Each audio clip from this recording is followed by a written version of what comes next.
Hello dear students, I am again with a video of Module 4 Management Concepts and Thought.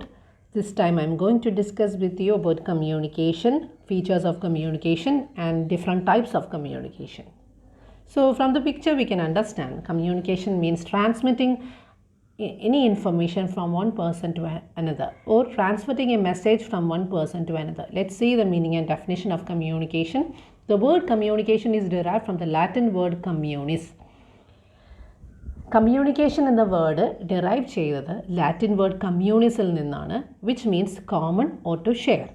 So communication is a natural activity of all human beings to convey opinions, feelings, emotion, information and ideas to others through words, body language or signs. ഒന്നെങ്കിൽ നമ്മൾ വാക്കാലായിരിക്കാം, അല്ലെങ്കിൽ നമ്മുടെ body ലാംഗ്വേജിൽ നിന്നാവാം, അല്ലെങ്കിൽ നമ്മൾ കൊടുക്കുന്ന മെസ്സേജിൽ നിന്നാവാം. ഇതിൽ നിന്നെല്ലാം ഒരു കാര്യം, ഒരു ഇൻഫർമേഷൻ, അല്ലെങ്കിൽ നമ്മുടെ അഭിപ്രായം, അല്ലെങ്കിൽ നമ്മുടെ ഫീലിങ്സ്, ഇതൊക്കെ ഒരാളിൽ നിന്ന് മറ്റൊരാളിലേക്ക് എത്തിക്കുന്ന പ്രോസസ്സിനെ പറയുന്നതാണ് communication. So we can define communication as a process by which information is exchanged between individuals. Individuals തമ്മിൽ എക്സ്ചേഞ്ച് ചെയ്യുന്ന ഒരു പ്രോസസ്സിനെ പറയുന്നതാണ് communication, which may be through words or a common system of symbols, signs or behavior. Okay. Features of communication. Communication is a two-way process. Communication is possible only when there are at least two persons. ഒരു സെൻറ്ററും ഒരു റിസീവറും ഉണ്ടെങ്കിൽ മാത്രമേ communication process complete ആവുകയുള്ളൂ. One information is to be passed from one person to another. Then only the communication process is complete. Next, information sharing and understanding. കമ്മ്യൂണിക്കേഷനിൽ പ്രധാനമായിട്ടും ആരാണോ information share ചെയ്യുന്നത് അവരെ പറയുന്നതാണ് സെൻറ്റർ ഇൻഫർമേഷൻ ഷെയർ ചെയ്യുന്നത് വഴി അത് ആരിലാണോ എത്തുന്നത് ആ വ്യക്തിയെ പറയുന്നതാണ് റിസീവറിന് അത് മനസ്സിലാക്കി കഴിഞ്ഞാൽ മാത്രമേ കമ്മ്യൂണിക്കേഷൻ പ്രോസസ്സ് കംപ്ലീറ്റ് ആവുകയുള്ളൂ. Next is goal oriented. ഒരു കാര്യം നമ്മൾ ഒരാളോട് കമ്മ്യൂണിക്കേറ്റ് ചെയ്യുന്നത് ആക്ച്വലി നമ്മുടെ മനസ്സിലൊരു ഗോളുണ്ടാവും. ആ ഗോളെന്ന് പ്രധാനമായിട്ടും അണ്ടർസ്റ്റാൻഡിങ് ബൈ ദ റിസീവർ. നമ്മൾ എന്താണോ ഉദ്ദേശിച്ചത് അത് റിസീവറിന് മനസ്സിലാക്കിയിരിക്കണം. So communication is goal oriented. The main goal is understanding of the message as well. Next is a continuous process. Communication is actually a continuous process, a never ending process എന്ന് വേണമെങ്കിൽ പറയാം. മനുഷ്യൻ ജീവിച്ചിരിക്കുന്ന കാലത്തോളം അദ്ദേഹം മറ്റൊരാളോട് കമ്മ്യൂണിക്കേറ്റ് ചെയ്യും. So it is a never ending process or continuous process. Next is verbal and non verbal communication. ഇത് through communication is not only restricted to words alone, അല്ലെങ്കിൽ റിട്ടേൺ ഫോമിലായിട്ട് നമ്മൾ റെസ്ട്രിക്റ്റ് ചെയ്തിട്ടില്ല. വേർബലും ആകാം, നോൺ വേർബലും ആകാം. ഒന്നുകിൽ നമ്മൾ എന്തെങ്കിലും നമ്മുടെ പോസ്റ്റേഴ്സിൽ നിന്നായിരിക്കും കാര്യങ്ങൾ മനസ്സിലാവുക, അല്ലെങ്കിൽ നമ്മുടെ ബോഡി ലാംഗ്വേജിൽ നിന്നാണ് കാര്യങ്ങൾ അങ്ങോട്ടും ഇങ്ങോട്ടും കമ്മ്യൂണിക്കേറ്റ് ചെയ്യുക, അല്ലെങ്കിൽ ഗസ്റ്റേഴ്സ് വഴിയായിരിക്കും കമ്മ്യൂണിക്കേറ്റ് ചെയ്യുക. ബൈ വേർഡ്സ് ആകാം, അല്ലെങ്കിൽ റിട്ടേൺ ഫോമിലാകാം. അപ്പോൾ വേർബലും ആകാം, നോൺ വേർബലും ആകാം. Next is communication is universally applicable. It is applicable to all living creatures. നമ്മൾ ഹ്യൂമൻ ബീയിങ്സ് മാത്രമല്ല കമ്മ്യൂണിക്കേറ്റ് ചെയ്യുന്ന, all living creatures should communicate. Okay. Next is a social process. Communication is actually a social process. It is a basic need of a person. ഒരു വ്യക്തിയെ നമ്മൾ റൂമിൽ അടച്ചിടുകയും mobile phone ഒന്നും കൊടുക്കാതിരിക്കുക കഴിഞ്ഞാൽ അദ്ദേഹം ഭയങ്കരമായിട്ട് ഫ്രസ്ട്രേറ്റഡ് ആവും, ഇറിറ്റേറ്റഡ് ആവും. Because it is a social process. It is a basic need of an individual to communicate something towards others. So these are all about the features of communication. Next is process of communication. പ്രധാനമായിട്ടും communication process എന്തൊക്കെയാണ്, അതിൽ ഏതൊക്കെ പാർട്ടീസാണ് involve ആവുന്നത് എന്നാണ് ഈ ഒരു സ്ലൈഡിൽ discuss ചെയ്യുന്നത്. Communication process is concerned with sharing and understanding of information. Information share ചെയ്യുന്നു, അതിനോടൊപ്പം തന്നെ അത് മനസ്സിലാക്കിയെടുക്കുകയും ചെയ്യുന്നു. So the most important person is a sender or communicator is a person who sends a message or an idea. ഒരു message അല്ലെങ്കിൽ idea send ചെയ്യുന്ന വ്യക്തിയാണ് സെൻറ്റർ എന്ന് ഉദ്ദേശിക്കുന്നത്. ആരാണോ അത് അയക്കുന്നത് ആ വ്യക്തിയാണ് സെൻറ്റർ കൊണ്ട് ഉദ്ദേശിക്കുന്നത്. നെക്സ്റ്റ് ഈസ് എ മെസ്സേജ് എന്ന് പറഞ്ഞാൽ എന്താണോ കമ്മ്യൂണിക്കേറ്റ് ചെയ്തത്, എന്താണോ കൺവേ ചെയ്തത്, സെൻറ്റർ കൺവേ ചെയ്തത് അതിനെയാണ് മെസ്സേജ് എന്ന് പറയുന്നത്. It is a subject matter of communication. കമ്മ്യൂണിക്കേഷൻ്റെ മേജർ സബ്ജക്റ്റ് മാറ്റർ എന്ന് പറയുന്നത് ഈ മെസ്സേജാണ്. Next is encoding means transmitting the message. എങ്ങനെയാണ് അദ്ദേഹം ഇത് ട്രാൻസ്മിറ്റ് ചെയ്യുന്നത്? ബൈ വേർഡ്സ് ആണോ, അല്ലെങ്കിൽ ഇൻ റിട്ടേൺ ഫോമിലാണോ, അല്ലെങ്കിൽ ഗസ്റ്റേഴ്സ് വഴിയാണോ? എങ്ങനെയാണ് അദ്ദേഹത്തിൻ്റെ മനസ്സിലുള്ള മെസ്സേജ് encode ചെയ്ത്. Encode means transmitting the message either in written form or in words, by words അല്ലെങ്കിൽ or through gestures. Next is a channel. Channel കൊണ്ട് ഉദ്ദേശിക്കുന്ന ഏത് മോഡ് വഴിയാണ് നമ്മൾ കമ്മ്യൂണിക്കേറ്റ് ചെയ്യുക? ഫേസ് ടു ഫേസ് ടോക്കാണോ, ടെലിഫോണാണോ, ലെറ്ററാണോ, അല്ലെങ്കിൽ വേറെ ഏതെങ്കിലും പബ്ലിക് മീഡിയ ഉപയോഗിച്ചിട്ടാണോ നമ്മളത് കമ്മ്യൂണിക്കേറ്റ് ചെയ്യുന്നുള്ളതാണ് ചാനൽ കൊണ്ട് ഉദ്ദേശിക്കുന്നത്. Next is a receiver.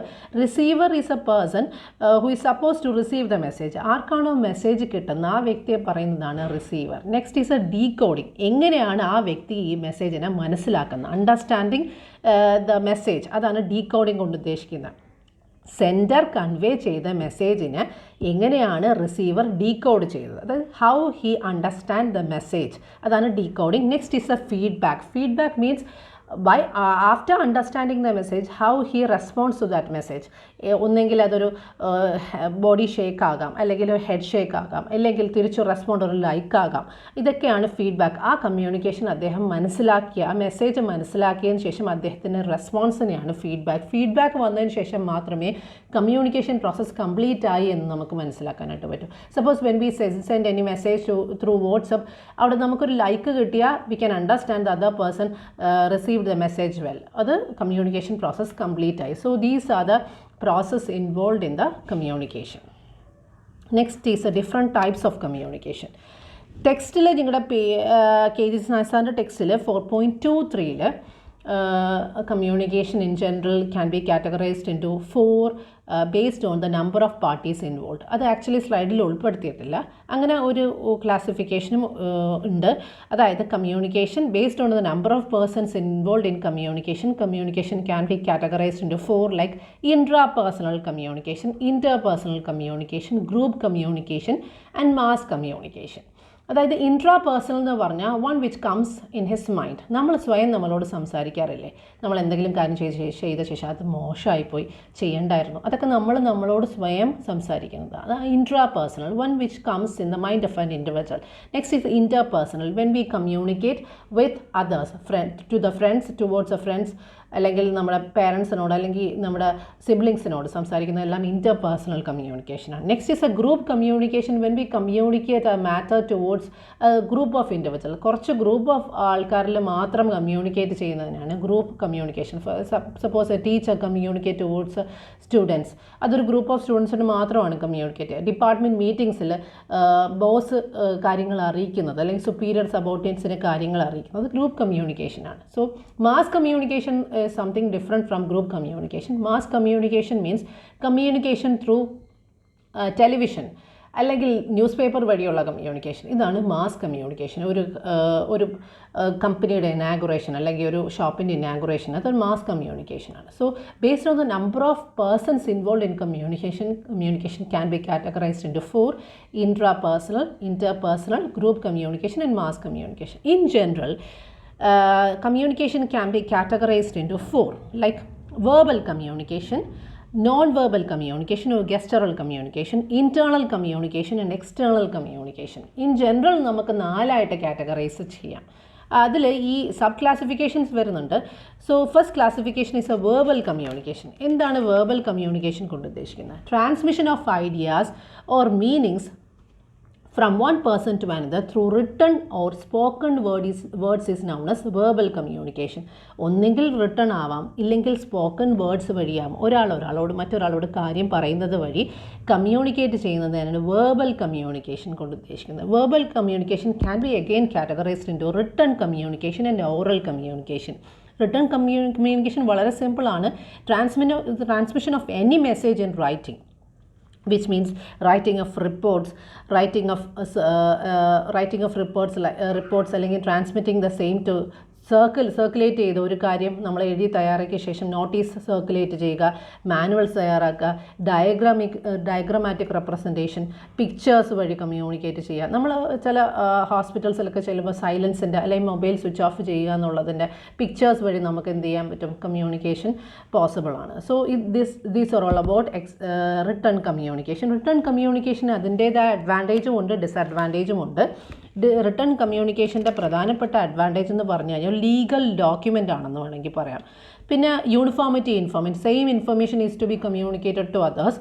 Next legal evidence ആയിട്ട് നമുക്ക് സൂക്ഷിക്കാവുന്നതാണ്. Repeated usage is possible. Once notice is received നമ്മൾ വീണ്ടും വീണ്ടും അതെടുത്ത് വായിച്ച് നോക്കാം, റെഫറൻസിന് യൂസ് ചെയ്യാം. ഇതൊക്കെയാണ് റിട്ടേൺ കമ്മ്യൂണിക്കേഷൻ്റെ അഡ്വാൻറ്റേജ്. പക്ഷേ ഡിസഡ്വാൻറ്റേജ് എന്ന് പറഞ്ഞു കഴിഞ്ഞാൽ ഡിലേഡ് ഫീഡ്ബാക്ക് ആണ്. നമ്മളൊരു നോട്ടീസ് ലഭിച്ചു കഴിഞ്ഞാൽ നോട്ടീസിൽ സാറ്റിസ്ഫൈഡ് ആണോ ഇല്ലയോ എന്നുള്ള പെട്ടെന്ന് അറിയാൻ പറ്റില്ല. ആ നോട്ടീസ് വായിച്ച അയാളുടെ റെസ്പോൺസ് പെട്ടെന്ന് അറിയാൻ പറ്റില്ല. പക്ഷേ ഓറൽ കമ്മ്യൂണിക്കേഷൻ എന്ന് പറഞ്ഞു കഴിഞ്ഞാൽ transmission of messages through spoken words, വാക്കാൽ കൊടുക്കുന്ന കമ്മ്യൂണിക്കേഷൻ. ഈ വാക്കാൽ കൊടുക്കുന്ന കമ്മ്യൂണിക്കേഷനിൽ റെസ്പോൺസ് ഇമ്മീഡിയറ്റ്ലി നമുക്ക് അളക്കാനായിട്ട് പറ്റും. ഫേസ് ടു ഫേസ് കോൺവെർസേഷൻ വഴിയാകാം, അല്ലെങ്കിൽ മൊബൈൽ ഫോൺ വഴിയാകാം ഓറൽ കമ്മ്യൂണിക്കേഷൻ പോസിബിൾ ആകുക. ഓറൽ കമ്മ്യൂണിക്കേഷനും അഡ്വാൻറ്റേജസും ഡിസഡ്വാൻറ്റേജസും ഉണ്ട്. ഓറൽ കമ്മ്യൂണിക്കേഷൻ്റെ പ്രധാനപ്പെട്ട അഡ്വാൻറ്റേജ് എന്ന് പറഞ്ഞു കഴിഞ്ഞാൽ ഇറ്റ് സേവ്സ് ടൈം. ഇത് കുറച്ചുകൂടി പവർഫുൾ ഫോം ഓഫ് കമ്മ്യൂണിക്കേഷനാണ്. പിന്നെ ഇമ്മീഡിയറ്റ് ഫീഡ്ബാക്ക് കളക്ട് ചെയ്യാനായിട്ട് പറ്റും. ഫ്രണ്ട്ലി റിലേഷൻഷിപ്സിനെ പ്രൊമോട്ട് ചെയ്യാനായിട്ട് സഹായിക്കും. It is highly suitable in the case of emergency. ഒരു എമർജൻസി സാഹചര്യം ഉണ്ടെന്നുണ്ടെങ്കിൽ അത് പെട്ടെന്ന് തന്നെ നമുക്ക് മറ്റൊരാളോട് റിട്ടേൺ വഴി പോകുന്നതിനെക്കാട്ടി പെട്ടെന്ന് തന്നെ ആൾക്കാരോട് വാക്കാൽ പറയുകയും അതിനനുസരിച്ച് ഇമ്മീഡിയറ്റ്ലി ആക്ട് ചെയ്യാനും പറ്റും. ഇതിൻ്റെ disadvantage actually there is no legal evidence usually ഉണ്ടാവില്ല. പിന്നെ എന്താ പറയുക, അൺസ്യൂട്ടബിൾ ഫോർ ലെങ്തി മെസ്സേജ്. ഒരു ലെങ്തി മെസ്സേജാണ് പാസ് ചെയ്യാനുള്ളതെങ്കിൽ ഒരു വ്യക്തി മറ്റൊരാളോട് പറഞ്ഞു കഴിയുമ്പോൾ അതിൽ പലതും മിസ്സാകാനുള്ള സാധ്യതയുണ്ട്. സോ ഈ കേസിൽ ലെങ്തി മെസ്സേജ് ആണെങ്കിൽ റിട്ടേൺ കമ്മ്യൂണിക്കേഷൻ തന്നെയാണ് ഏറ്റവും ഉചിതം. Next is about non verbal communication or ഗെസ്റ്റേഴ്സ്. That may be categorized into 6 like sign language, body language, para language, space language, touch language and time language. Sign language എന്ന് പറഞ്ഞു കഴിഞ്ഞാൽ signs and audio signals. For example നമ്മൾ WhatsApp വഴി smileys ഒക്കെ അയക്കുന്നതാണ് sign language. നമ്മളൊരു കാര്യം ഇഷ്ടപ്പെട്ടു എന്നുണ്ടെങ്കിൽ, അല്ലെങ്കിൽ നമുക്കതിൽ ഇറിറ്റേഷൻ ഉണ്ടെന്നുണ്ടെങ്കിൽ that may be reflected through symbols or signs, smileys വഴി നമുക്ക് ഷെയർ ചെയ്യാനായിട്ട് പറ്റും. Next is a body language which may be our facial expression. നമ്മുടെ മുഖത്തെ എക്സ്പ്രഷൻ, നമ്മൾ ഹൈലി സാറ്റിസ്ഫൈഡ് ആണെങ്കിൽ, അല്ലെങ്കിൽ നമ്മൾ അധികം സന്തോഷവതിയാണെങ്കിൽ നമ്മുടെ മുഖത്ത് നോക്കി, നമ്മളെ കണ്ണുകൾ നോക്കിയാൽ മനസ്സിലാക്കാൻ പറ്റും. അല്ലെങ്കിൽ നമുക്ക് എന്തെങ്കിലും തരത്തിലുള്ള ഇറിറ്റേഷനോ വിഷമോ ഉണ്ടെങ്കിൽ ആ മുഖത്ത് നോക്കി അത് മനസ്സിലാക്കാൻ പറ്റും.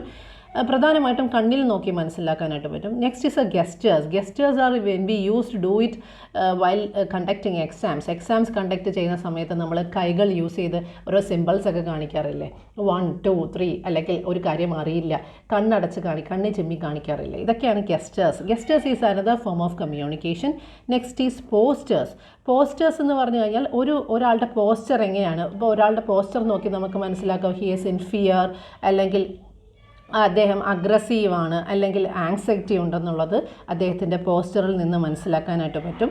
നെക്സ്റ്റ് ഈസ് പാരാ ലാംഗ്വേജ് എന്ന് പറഞ്ഞു കഴിഞ്ഞാൽ നമ്മുടെ ഇറസ്പെക്റ്റീവ് ഓഫ് സ്പോക്കൺ വേർഡ്സ്, നമ്മളൊരു കാര്യം ഡീറ്റെയിൽ ആയിട്ട് പറയുന്നതിന് പകരം expression of certain sounds like oh, അല്ലെങ്കിൽ നമുക്ക് എന്തെങ്കിലും വിഷമം ഉണ്ടായിട്ടുണ്ടെങ്കിൽ ഓ മൈ ഗോഡ് എന്നൊക്കെ പറയുന്നത് നമ്മുടെ it denotes he is happy or he is in an irritated mood എന്നുള്ളത് മനസ്സിലാക്കുന്നത് ആ പാരാ ലാംഗ്വേജിൽ നിന്ന് നമുക്ക് മനസ്സിലാക്കാനായിട്ട് പറ്റും. നെക്സ്റ്റ് സ്പേസ് ലാംഗ്വേജ് എന്ന് പറഞ്ഞു കഴിഞ്ഞാൽ രണ്ട് വ്യക്തികൾ തമ്മിൽ അവരുടെ റിലേഷൻഷിപ്പ് എങ്ങനെയാണെന്ന് മനസ്സിലാക്കുന്ന സ്പേസ് ലാംഗ്വേജ് യൂസ് ചെയ്തിട്ടാണ്. For example relationship between A teacher and A student. അവിടെ ടീച്ചറും സ്റ്റുഡൻറ്റും തമ്മിൽ സംസാരിക്കുന്ന സമയത്ത് ഒരു സ്പേസ് വിടും. At least 2 feet space will be maintain. പക്ഷേ അമ്മയും മകളും തമ്മിലാണെങ്കിൽ ഒരു 1 feet സ്പേസിനകത്തായിരിക്കും ഉണ്ടാവുക. അല്ലെങ്കിൽ സിബ്ലിങ്സ് തമ്മിലാണെങ്കിൽ, അല്ലെങ്കിൽ ക്ലോസ് ഫ്രണ്ട്സ് തമ്മിലാണെങ്കിൽ സ്പേസ് ഉണ്ടാവില്ല. അവർ തമ്മിൽ വളരെ ചേർന്നിരുന്നായിരിക്കും കാര്യങ്ങൾ സംസാരിക്കുക. അങ്ങോട്ടേക്ക് ചിലപ്പോൾ ഒരു പക്ഷേ നമ്മൾ എന്ത് ചെയ്യും, അടക്കം പറയാറുണ്ട്. ഇതൊക്കെ അങ്ങനെ സംസാരിക്കുന്നത് വഴി അവർ തമ്മിലുള്ള റിലേഷൻഷിപ്പ് മറ്റൊരാൾക്ക് മനസ്സിലാക്കാനായിട്ട് സഹായിക്കും. For example when we are talking towards a principal at least 3-4 feet നമ്മൾ ഡിസ്റ്റൻസിൽ. സോ അങ്ങനെ അവർ തമ്മിൽ എന്താണ് ബന്ധം എന്നുള്ളത് മനസ്സിലാക്കാൻ സ്പേസ് ലാംഗ്വേജ് വഴി മനസ്സിലാക്കാനായിട്ട് പറ്റും. Next touch language other form of communication ആണ്. നമ്മൾ മറ്റൊരാളോട് എന്താ പറയുക, നമ്മുടെ സ്പർശനം കൊണ്ട് എക്സ്പ്രസ് ചെയ്യുന്നത്. ഫോർ എക്സാമ്പിൾ നമ്മൾ ഫ്രണ്ടിന് എന്തെങ്കിലും വിഷമം ഉണ്ടെങ്കിൽ നമ്മൾ ജസ്റ്റ് തോളിലൊന്ന് തൊടുമ്പോൾ തന്നെ അതൊരു ആശ്വാസമാണ്. ഇല്ലെങ്കിൽ നമ്മുടെ എന്താ പറയുക, ഒരു കാര്യം ചെയ്ത് കഴിഞ്ഞാൽ ജസ്റ്റ് ഒരു pat on the back of a person, അത് ഒരു അപ്രീസിയേഷനാണ്. അത് ടച്ച് ലാംഗ്വേജ് ആണ്. Next is a time time language is another form of non verbal communication. അവിടെ നമ്മൾ ഒരാൾ കൃത്യസമയത്ത് തന്നെ ക്ലാസ് സ്റ്റാർട്ട് ചെയ്യുന്നു, ക്ലാസ്സിലെത്തുന്നു, ബിഫോർ ടൈം ക്ലാസ്സിലെത്തുന്നു, അല്ലെങ്കിൽ ക്ലാസ്സിന് ശേഷം മാത്രമേ അദ്ദേഹം അവിടെ നിന്ന് പോകുന്നുള്ളൂ. അത് അദ്ദേഹത്തിൻ്റെ ആ ടൈം ലാംഗ്വേജാണ് ഡെനോട്ട് ചെയ്യുന്നത്. ഫോർ എക്സാമ്പിൾ, ഒരു വ്യക്തി എല്ലാ ദിവസവും ലേറ്റ് ആണെന്ന് വിചാരിക്കുക, ലേറ്റായിട്ട് വരുന്നു, നേരത്തെ ക്ലാസ്സിൽ നിന്ന് ഇറങ്ങിപ്പോകുന്നു, അത് ഇറ്റ് ഡിനോട്ട്സ് ഹിസ് ബിഹേവിയർ. അത് ടൈം ലാംഗ്വേജ് ആണ്. So these are all about non verbal communication. Next is internal communication and external communication. The business communication in an organization can be generally categorized into internal communication and external communication. Internal communication means communication within an organization. ഒരു ഓർഗനൈസേഷനകത്ത് ഉണ്ടാകുന്ന കമ്മ്യൂണിക്കേഷനെയാണ് internal communication കൊണ്ട് ഉദ്ദേശിക്കുന്നത്. Communication among staff in an organization. That may be in 4 types, like downward communication, upward communication, horizontal communication and diagonal communication. Downward communication എന്ന് പറഞ്ഞാൽ communication from superior to subordinates. ഒരു general മാനേജറിൽ നിന്ന് സബോർഡിനേറ്റ്സിലേക്ക് lower level employees വരെയുള്ള കമ്മ്യൂണിക്കേഷനാണ് downward communication കൊണ്ട് ഉദ്ദേശിക്കുന്നത്. അത് may be എന്തെങ്കിലും തരത്തിലുള്ള പോളിസീസ് ആകാം, അല്ലെങ്കിൽ ഓർഡേഴ്സ് ആകാം, ഇൻസ്ട്രക്ഷൻസ് ആവാം, അല്ലെങ്കിൽ എന്തെങ്കിലും തരത്തിലുള്ള മീറ്റിംഗ്സിനെ കുറിച്ചുള്ള മീറ്റിംഗ് റിലേറ്റഡ് മാറ്റേഴ്സ് ആകാം. ഇതെല്ലാം ഡൗൺവേർഡ് കമ്മ്യൂണിക്കേഷനാണ് ഉണ്ടാകുക. Next is upward communication, flow of information from the lower level two the higher levels of authority. ഏറ്റവും താഴേക്കിടയിൽ നിന്നുള്ള വ്യക്തികളിൽ നിന്ന് ഹയർ ലെവൽസ് വരെ എത്തുന്നതാണ് അപ്വേർഡ് കമ്മ്യൂണിക്കേഷൻ. നമ്മൾ എന്തെങ്കിലും റിസൾട്ട് ആകാം, അല്ലെങ്കിൽ പ്രൊഡക്ഷൻ്റെ ഔട്ട്പുട്ട് എത്രയുണ്ടെന്നുള്ള ഇൻഫർമേഷൻ ആകാം, നമ്മുടെ നമ്മളെ കൊറീസിനുള്ള റിപ്ലൈ ആകാം. ഇതെല്ലാം അപ്വേർഡ് കമ്മ്യൂണിക്കേഷനാണ്. Next is horizontal communication. Horizontal communication എന്ന് പറഞ്ഞാൽ ഈക്വൽ സ്റ്റാറ്റസിലുള്ള വ്യക്തികൾ തമ്മിലുള്ള കമ്മ്യൂണിക്കേഷനാണ്. That information flows between people of equal status in an organisation. അതാണ് ഹൊറിസോണ്ടൽ കമ്മ്യൂണിക്കേഷൻ.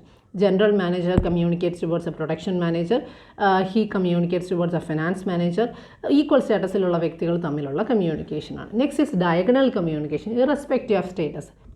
ഒരു ലോവർ ലെവൽ എംപ്ലോയി നമ്മൾ ഏറ്റവും സുപ്പീരിയർ ആയിട്ടുള്ള വ്യക്തിയോട് സംസാരിക്കുന്നത്, അല്ലെങ്കിൽ ഏറ്റവും സുപ്പീരിയർ ആയിട്ടുള്ള വ്യക്തി ഡൗൺവേർഡ് ലെവലിലുള്ള വർക്കേഴ്സിനോട് സംസാരിക്കുന്നത്, പുറത്തെവിടെയെങ്കിലും വെച്ച് കാണുമ്പോൾ ഉള്ള സംസാരം, ഇതെല്ലാം ഡയഗണലാണ്. ഇറസ്പെക്റ്റീവ് ഓഫ് അവിടെ എന്ത് റിലേഷൻഷിപ്പ് ഉണ്ടെന്നുള്ള, സുപ്പീരിയർ ആണോ സബോർഡിനേറ്റ് ആണോ അങ്ങനെയൊന്നുമല്ല, പരസ്പരം ആൾക്കാർ തമ്മിൽ അങ്ങോട്ടും ഇങ്ങോട്ടും സംസാരിക്കുന്നതാണ് ഡയഗണൽ കമ്മ്യൂണിക്കേഷൻ കൊണ്ട് ഉദ്ദേശിക്കുന്നത്. Next is external communication. Internal communication the opposite on external communication. Communication with people outside the company is called external communication. കമ്പനിക്ക് പുറത്തുള്ള ആൾക്കാരും തമ്മിലുള്ള കമ്മ്യൂണിക്കേഷനാണ് external communication. That may be in formal way or informal way. Formal communication എന്ന് പറഞ്ഞു കഴിഞ്ഞാൽ information through the formal channels established by the management. Formal channels വഴിയുള്ള കമ്മ്യൂണിക്കേഷനാണ്. അത് ഫോർമൽ വേ നമ്മൾ ആക്ച്വലി ഒരു ഫോർമൽ ചാനൽ ഉണ്ടാവും. ആ ചാനൽ വഴി ഇപ്പോൾ ചില കേസിൽ പ്രസ് മീറ്റിംഗ് വിളിച്ച് നടത്താറുണ്ട്. ചില കേസിൽ കമ്പനി ഔട്ട്സൈഡേഴ്സുമായിട്ട് ഷെയർ ഹോൾഡേഴ്സുമായിട്ടുള്ള മീറ്റിംഗ്സ് കണ്ടക്ട് ചെയ്യാറുണ്ട്, അല്ലെങ്കിൽ കോൺഫറൻസസ് കണ്ടക്ട് ചെയ്യാറുണ്ട്, അല്ലെങ്കിൽ ഇങ്ങനെ ഒരു ഫോർമൽ വേയിൽ ഒരു മാനേജ്മെൻറ്റ് കൺട്രോളിൽ പോകുന്ന കമ്മ്യൂണിക്കേഷനാണ് ഫോർമൽ കമ്മ്യൂണിക്കേഷൻ. എക്സാമ്പിൾസ് പറയുകയാണെങ്കിൽ department meetings, conferences, instructions towards others, മറ്റുള്ളവർക്കുള്ള പബ്ലിക്കിനുള്ള ഇൻസ്ട്രക്ഷൻ, അതെല്ലാം ഫോർമൽ കമ്മ്യൂണിക്കേഷനാണ്. Next is informal communication. Informal communication എന്ന് പറഞ്ഞാൽ communication that falls outside the formally prescribed and planned network. നമ്മൾ ഒരു ചാനൽ വഴി അല്ലാതെ, ഒരു പ്ലാൻഡ് അല്ലാതെ നമ്മൾ എന്തെങ്കിലും കാര്യങ്ങൾ കിട്ടിക്കഴിഞ്ഞാൽ മറ്റൊരാളോട് കമ്മ്യൂണിക്കേറ്റ് ചെയ്യുന്നതാണ് ഇൻഫോർമൽ കമ്മ്യൂണിക്കേഷൻ കൊണ്ട് ഉദ്ദേശിക്കുന്നത്. Both formal and informal communication is required for an organisation. ഒരു ഓർഗനൈസേഷനെ സംബന്ധിച്ചിടത്തോളം ഫോർമലും വേണം, ഇൻഫോർമലും വേണം. Usually informal communication occurs in the or happens in canteen, restaurants, etc. So next is about the major difference between formal communication and informal communication. Formal communication flows through line of authority. ഒരു strict line of authority ഉണ്ടാകും. Who is immediate superior and who is next immediate superior. ആ ഒരു channel വഴി മാത്രമേ formal communication flow ചെയ്യുകയുള്ളൂ. പക്ഷേ there is no such lines of authority in the case of informal communication. Next, planned by the management. ഒരു കാര്യം നമ്മൾ മറ്റൊരാളോട് പറയണമെന്നുണ്ടെങ്കിൽ എന്താണ് കമ്മ്യൂണിക്കേറ്റ് ചെയ്യേണ്ടതെന്നുള്ളത് സ്ട്രിക്റ്റ് ആയിട്ട് നമുക്ക് റിട്ടേൺ ഫോമിൽ തന്നിട്ടുണ്ടാകും. ആ റിട്ടേൺ ഡോക്യുമെൻ്റ് ആയിരിക്കും ഒരു പക്ഷേ നമ്മൾ മറ്റൊരാളോട് കമ്മ്യൂണിക്കേറ്റ് ചെയ്യുക. പക്ഷേ it is actually an unplanned process in the case of informal communication. Next, formal communication very essential for any firm. എല്ലാ ഫേമിനാണെങ്കിലും അവർക്ക് മീറ്റിംഗ്സ് കണ്ടക്ട് ചെയ്യേണ്ടതായിട്ടുണ്ട്, അവർക്ക് അതിൻ്റേതായ പ്രൊസീജിയർ കോൺഫറൻസസ് കണ്ടക്ട് ചെയ്യാനുണ്ട്, പബ്ലിക്കിനെ പല കാര്യങ്ങളും അറിയിക്കേണ്ടതായിട്ടുണ്ട്. പക്ഷേ it is not informal communication is not essential. നമുക്ക് വേറൊരാളുമായിട്ട് എന്താ പറയുക പരിചയം പുതുക്കുക അല്ലെങ്കിൽ കമ്മ്യൂണിക്കേറ്റ് ചെയ്യുന്ന നോട്ട് എസെൻഷ്യൽ, അത് കമ്പനി ആവശ്യപ്പെടുന്നതേ ഇല്ല. Okay, next it is impersonal nature. ഈ ഫോർമൽ കമ്മ്യൂണിക്കേഷൻ ഇംപേഴ്സണൽ ആണ്, ഇൻ സെൻസ് വ്യക്തി താല്പര്യമില്ല. ലൈക്ക് അത് എന്താണോ മുകളിൽ നിന്ന് കിട്ടിയ മെസ്സേജ് അത് നമ്മൾ ഷെയർ ചെയ്യുക മാത്രമേ ഉള്ളൂ. പക്ഷേ informal communication is personal nature. ഒരു വ്യക്തിയുടെ ഇമോഷൻസ്, ഫീലിങ്സ്, അദ്ദേഹത്തെ എന്താണോ മനസ്സിൽ ഉദ്ദേശിക്കുന്നത് ആ കാര്യങ്ങളായിരിക്കും ഷെയർ ചെയ്യുക. Next, in the case of formal communication it gives importance to authority who is the authorized person. ആ വ്യക്തിയാണ് കാര്യങ്ങൾ ഷെയർ ചെയ്യേണ്ടത്. അപ്പോൾ അതോറിറ്റിക്ക് ഇമ്പോർട്ടൻസ് കൊടുക്കുന്നുണ്ട് ഫോർമൽ കമ്മ്യൂണിക്കേഷന്. പക്ഷേ it does not give importance to the authority. Informal communication gives importance to feelings and emotions of a person. Next, formal communication aims at the fulfillment of firm's goals and objectives. ഫേമിൻ്റെ objective എന്താണോ അത് attain ചെയ്യാൻ വേണ്ടിയിട്ടാണ് formal communication നമ്മൾ design ചെയ്യുന്നത്. There is no such objectives in the case of informal communication and no directed towards a firm's goals. These are all about the difference between formal and informal communication. So thank you.